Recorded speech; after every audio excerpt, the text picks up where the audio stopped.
Hey, welcome to Five Lakes Garage, the home of random projects. We have lists, we have Jeeps, we have trucks, we have food. You name it, we got it. So help out the channel by just hitting that subscribe button.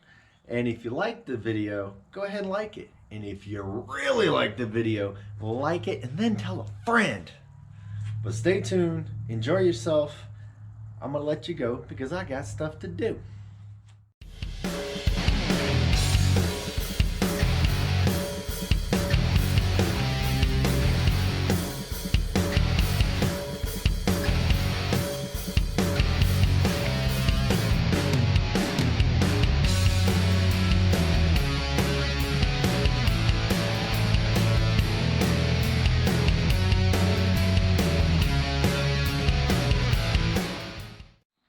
Hey, welcome back to the Five Lakes Garage, and today we're actually going to be working on a 2019 Toyota Tacoma.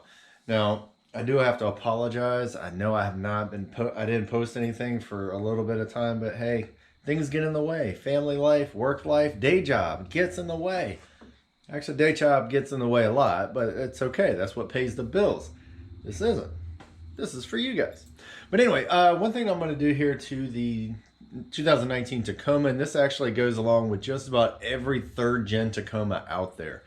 There's a lot of things that you probably need to do to your Tacoma as soon as you get it. A couple of different mods that actually help prevent problems down the road. One of those is your air conditioning condenser line. Now, I'm going to show you here in just a second on where it's at, and I'm not exactly sure what the engineers were thinking when they actually put it on. Now, the only thing I can think of is that they designed it on the cab before the cab got onto the frame, because it is a cab-on-frame construction. Now, the only big problem with where they put the drain is that they put it right on top of the frame. You know, hey, let's take a look at it, and I'll show you what we're going to do to fix it. All right, so here's the problem that we have right through here, and actually this right here is usually covered up. Okay. So this kind of goes up here like that. There is just a few of these little tabs that are actually holding it on. And what you want to do with those, to try not to break them, is use a tool designed for that. So this right here is actually for the interior, or you can just use them for these little pegs. Boom, you pop it right off. This actually works really well. Now, if these things are damaged, you won't be able to use them again, but it actually comes out pretty decently, and you should be able to reuse them if you're out there doing it carefully. Now, if you're not, go ahead and get yourself a kit, you know, a bunch of different push buttons so that you can reuse it. Now, here's the problem. Right behind there, this is your condenser line for your air conditioning. Now, the only problem is that it's going to drip and boom, drip right onto your frame. Now, right now, this thing is not rusting, but it will in the future. So we wanted to go ahead and take care of it before it actually becomes a problem. All right, so hopefully you can see it. Let me get the light in there. But you can see exactly right where it drips. And like I said, right now it's not rusting, but it will in the future. Especially when I start taking this thing off road, we're gonna get scratches and dings all over this frame and it's gonna start rusting. So what we're gonna do, now there are kits out there on the market that you can pick up to actually do this nicely and professionally, but hey, this is Five Lakes Garage and we don't roll like that, only because I have stuff laying around the shop that we can actually do the same job with. So what we're going to use is one of these. Now, if you recognize this is actually an air chuck nipple. So it's got threads on one end, and it also has the opening on the other. And the only thing I did to modify this was actually take a drill bit and make it bigger on the inside, because you don't want to have this as being too much of a restriction. Now, the size of this hose and how much water actually comes out of here, I think we should be just fine. So what we're going to do is actually going to take the threaded side and we're going to screw it right into here. Once you screw that on there, we're going to put on one of these. These are just a little bit of a little coupler, little clamp, if you will. There you go. So you kind of squeeze it, you stick it on, and then you squeeze it, and then it's going to hold it on there. Now, the main reason why I want to use one of these is because we just need to take some hose, and this right here is a 3/8 fuel line. It's a bit of an overkill for this, but hey, that's what I got on hand. So I'm going to screw this side into that onto the actual hose from the truck, put on my clamp, and then I'm going to take this side and I'm going to squeeze it right in here, maybe lube it up, and then I'm going to put another clamp on that side. And that's pretty much it. And then you just take your hose and kind of route it down and actually poke it down below so that it is actually going to fall down on the ground rather than on your frame. So let's go ahead and put this on there and see how she goes.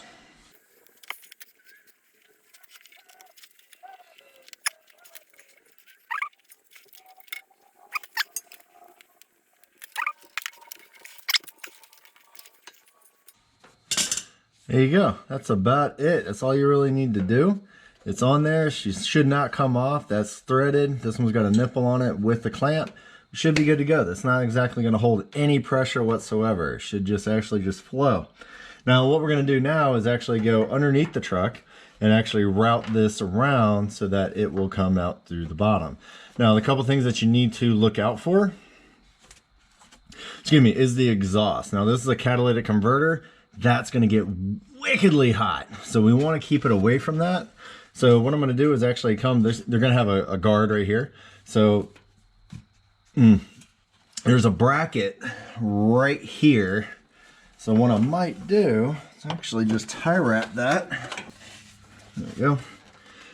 All right, so I can just throw a tie wrap on that to keep that from moving around.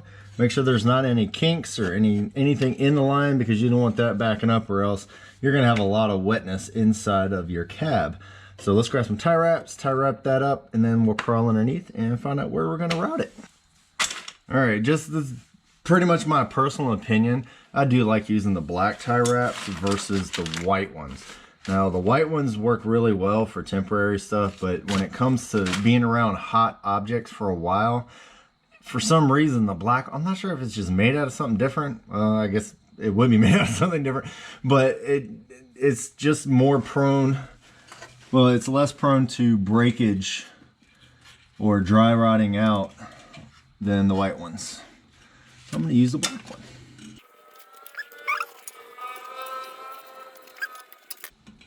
All right, now let's crawl underneath and see where we're going to put it.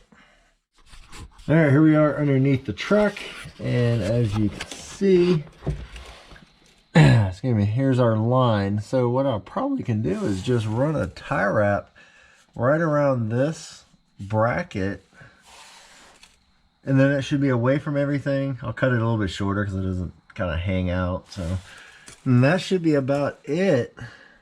Next thing on the list, as far as underneath here, will want to be a lift kit if it ever comes in, but of course it is on back order. The other thing is my exhaust pipe. That's another modification you should probably look into, especially if you're going to be going off-road. Most people will take this, extend it out to here, and then come over and then join into this. So that's probably what I'm going to do. I've seen it done a couple of times, but I'm not sure why they did that as well. But there are, like I said, there's a few modifications you need to do if you're going to be taking it off-road.